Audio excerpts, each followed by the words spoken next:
Olá, meus irmãos, a paz do Senhor a todos os irmãos, aos nossos amigos.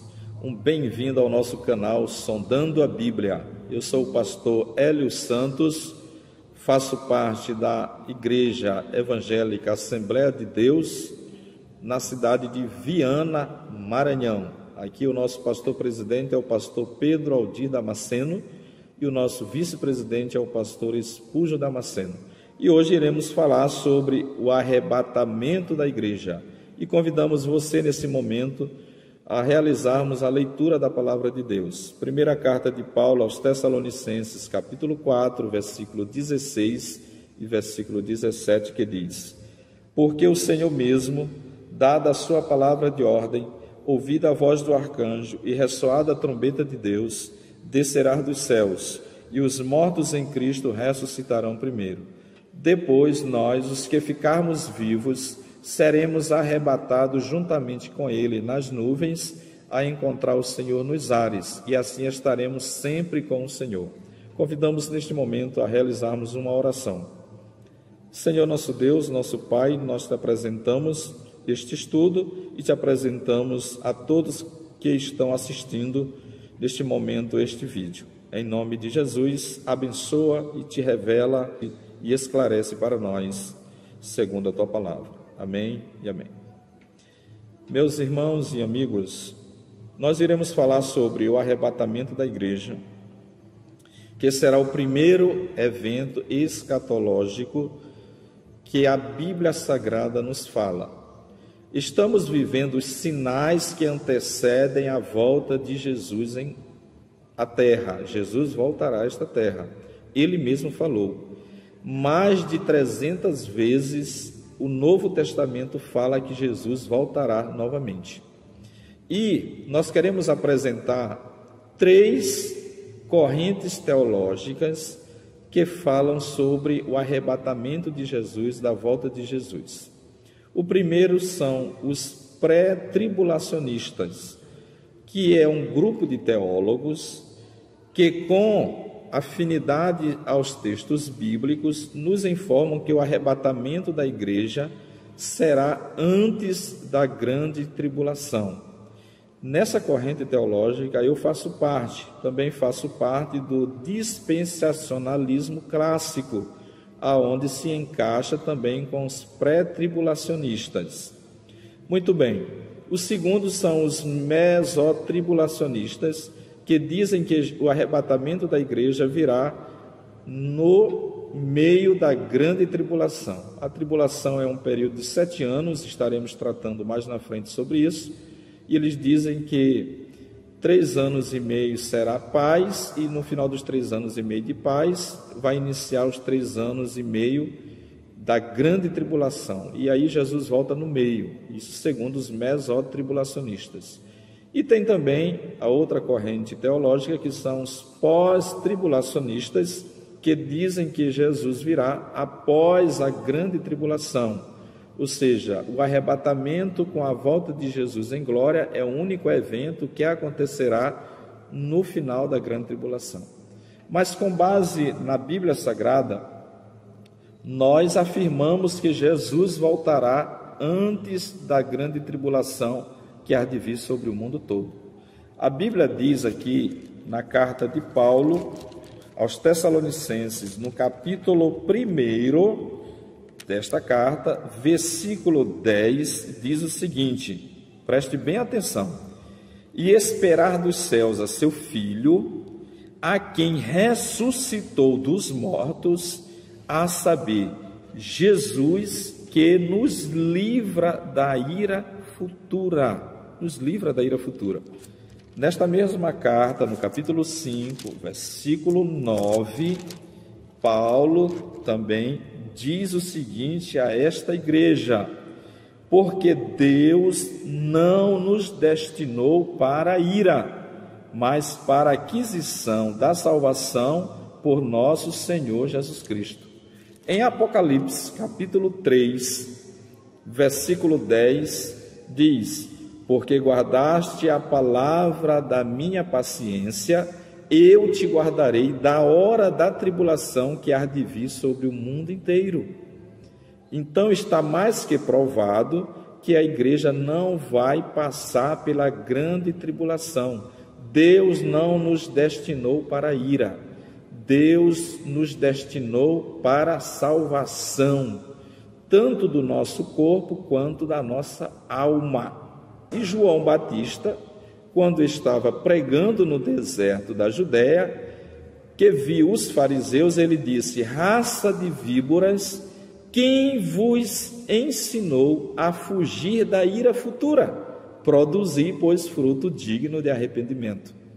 E o apóstolo Paulo, falando sobre o poder do sangue de Jesus, ele diz no capítulo 5 aos Romanos, versículo 9, ele diz: logo muito mais agora, sendo justificado pelo seu sangue, seremos salvos por ele da ira. Ele vai nos salvar da ira. Glória a Deus. Voltando aqui novamente ao texto, nós queremos rapidamente falar do texto mesmo, de 3 eventos que acontecerá antes do arrebatamento da igreja. O próprio texto diz que haverá 3 coisas que acontecerá antes do arrebatamento da igreja. Vamos lá. Primeiro, porque o Senhor mesmo dá da sua palavra de ordem. Preste bem atenção.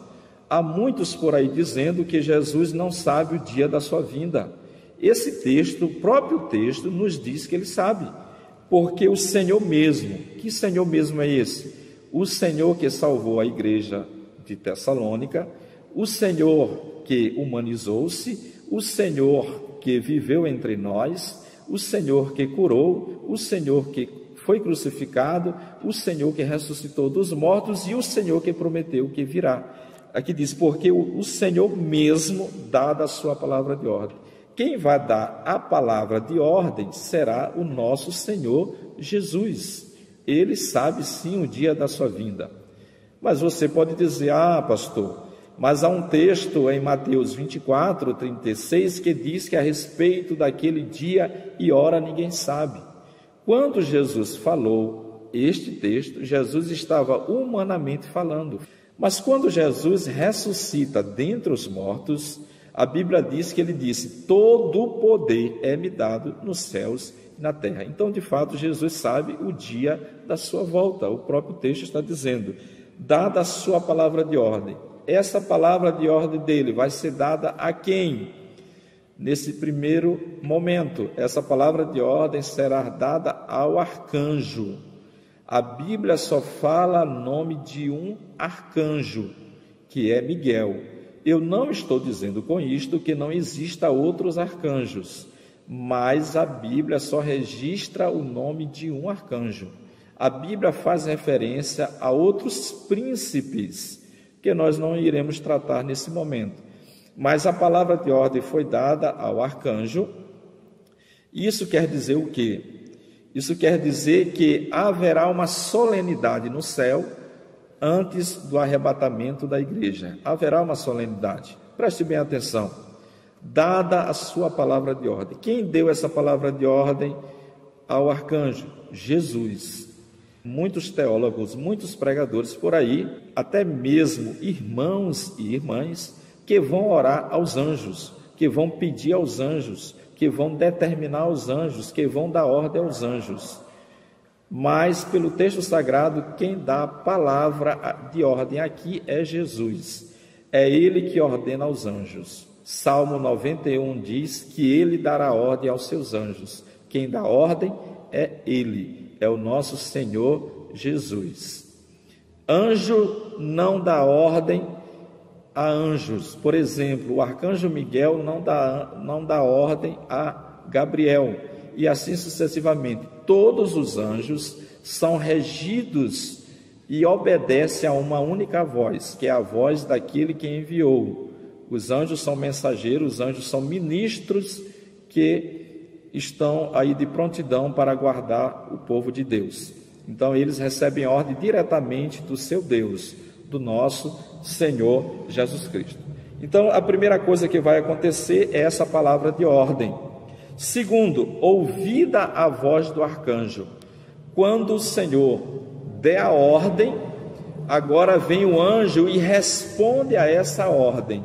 Ouvida a voz do arcanjo, o arcanjo vai responder. O arcanjo vai responder como se fosse um exército respondendo ao seu general. Ou seja, quando o general diz assim: exército, esteja pronto para a batalha. E aí o exército responde: sim, Senhor, estamos prontos para a batalha. Então ele vai se ouvir a voz do arcanjo obedecendo a voz daquele que falou. Terceiro, ressoada a trombeta de Deus. Vou repetir novamente: dada a sua palavra de ordem, ouvida a voz do arcanjo e ressoada a trombeta de Deus. A trombeta vai tocar.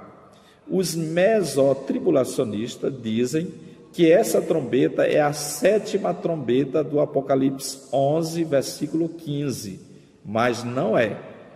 Eles dizem com base em 1 Coríntios, capítulo 15, versículo 52 e 53, ali em diante, que fala da última trombeta. Mas a palavra última trombeta está se referindo à última chamada.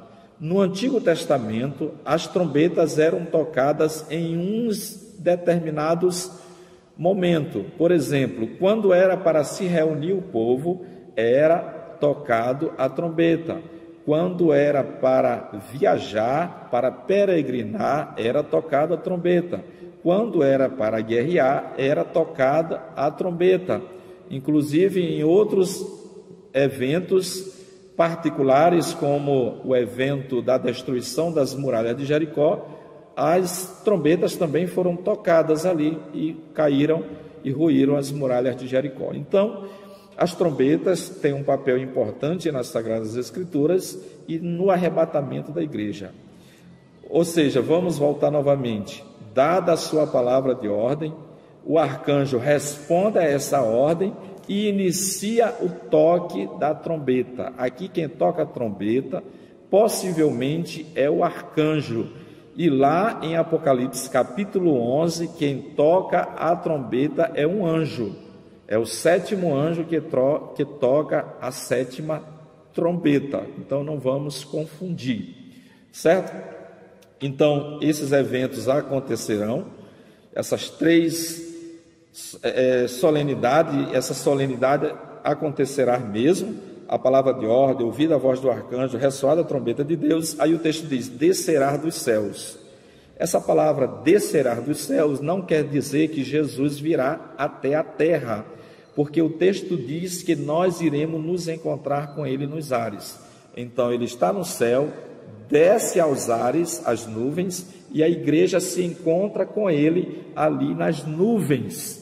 E ali será um encontro maravilhoso. Por quê? Porque ali nós estaremos recebendo a nossa recompensa, o nosso galardão. Jesus disse: venho sem demora e comigo eu trago o galardão para dar a cada um segundo as suas obras. Muito bem, quando Paulo escreveu aos Tessalonicenses, Paulo escreveu numa época em que eles estavam em uma expectativa muito forte do arrebatamento da igreja. Mas quando os irmãos perceberam que alguns cristãos estavam partindo para o outro lado da vida, eles entraram em um certo desespero e começaram a pensar que essas pessoas que morreram não tinham mais esperança.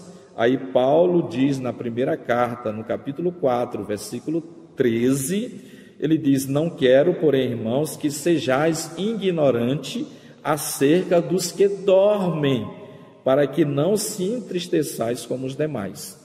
Então ali Paulo começa a tratar que os que morreram em Cristo serão os primeiros privilegiados no arrebatamento da igreja. O texto diz que os que morreram em Cristo ressuscitarão primeiro, eles irão ressuscitar primeiro. Quem vai ressuscitar primeiro? Os que morreram em Cristo. Segundo, os que estiverem vivos nessa época serão transformados. Paulo, escrevendo aos Coríntios, no capítulo 15, versículo 51 em diante, ele diz o seguinte: eis aqui vos digo um mistério, na verdade nem todos dormiremos, mas todos seremos transformados, no momento, no abrir e fechar de olhos. Paulo aqui diz que nós passaremos por uma transformação.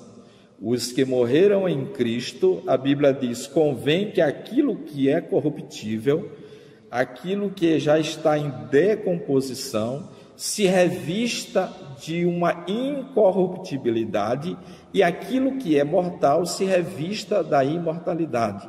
Ou seja, os cristãos que morreram em Cristo serão ressuscitados em corpo glorioso, e nós passaremos por uma transformação.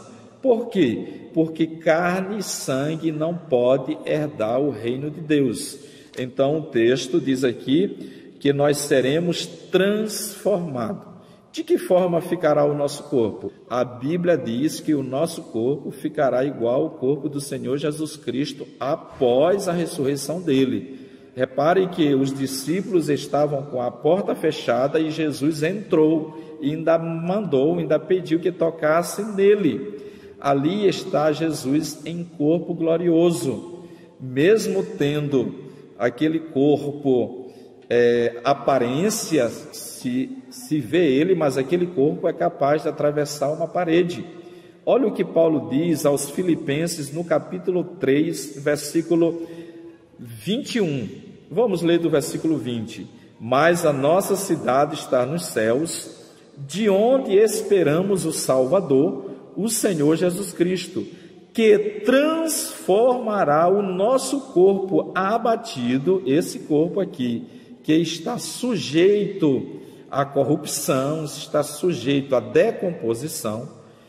Ele diz, transformará o nosso corpo abatido para ser conforme o seu corpo glorioso, segundo o seu eficaz poder, de sujeitar também a si todas as coisas. Então o nosso corpo passará por essa transformação.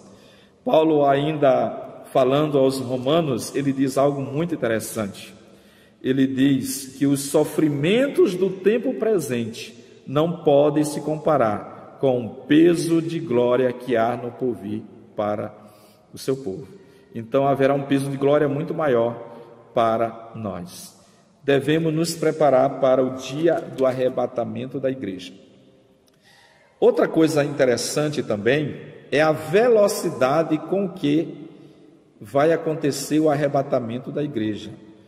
Paulo diz na primeira carta de Paulo, capítulo 15, versículo 52, ele diz, no momento, no abrir e fechar dos olhos, ante a última trombeta, porque a trombeta soará e os mortos ressuscitarão incorruptíveis e nós seremos transformados. Então ele fala aqui no abrir e fechar dos olhos. Jesus também falou um pouco sobre isso quando ele diz em Mateus 24, 27, que assim como o relâmpago sai do Oriente e se mostra no Ocidente, assim será a volta do Filho do Homem. Então Jesus virá numa velocidade tremenda. Não haverá tempo de você dizer, eu quero me preparar, eu vou procurar a igreja, eu vou procurar o pastor, eu vou procurar minha mãe que é cristã, eu vou procurar o meu pai que é cristão. Não haverá tempo para nada. No período da igreja, uma denominação, que eu não vou citar o nome dela, mas eles sabem, quem estiver assistindo sabe, eles declararam que Jesus viria uma determinada data da história. E aí subiram ao monte, se vestiram de branco, e aí foram esperar Jesus ali, naquele monte, todos de branco. Mas infelizmente falharam, erraram na data, se arrependeram disso, marcaram outra data. Jesus não veio novamente, porque a Bíblia Sagrada diz que ninguém sabe o dia da sua volta. Somente Ele sabe, Ele sim sabe, o Pai sabe, mas nem os anjos não sabem. Jesus sabe porque Ele recebeu todo o poder nos céus e na terra. Então a velocidade será muito grande do arrebatamento da igreja. Graças a Deus, haverá esse momento glorioso para a igreja do Senhor. Então, meus amados irmãos e amigos, era isso que nós queríamos falar nesse momento a todos vocês. Aguarde aí os nossos vídeos, nós estaremos tratando sobre a grande tribulação, estaremos tratando particularmente sobre o anticristo, e aí nós iremos falar de coisas muito importantes também. Iremos falar também sobre as 70 semanas de Daniel, iremos falar um pouco sobre o milênio, sobre o juízo final e sobre a eternidade, tá bom? E nós queremos agradecer esse momento que ficaram conosco, que Deus abençoe a vida de cada um.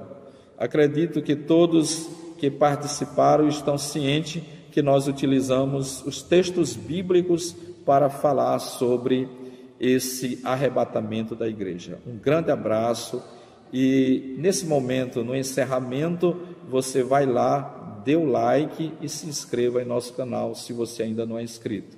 Um grande abraço, fique com Deus e a paz do Senhor a todos os nossos irmãos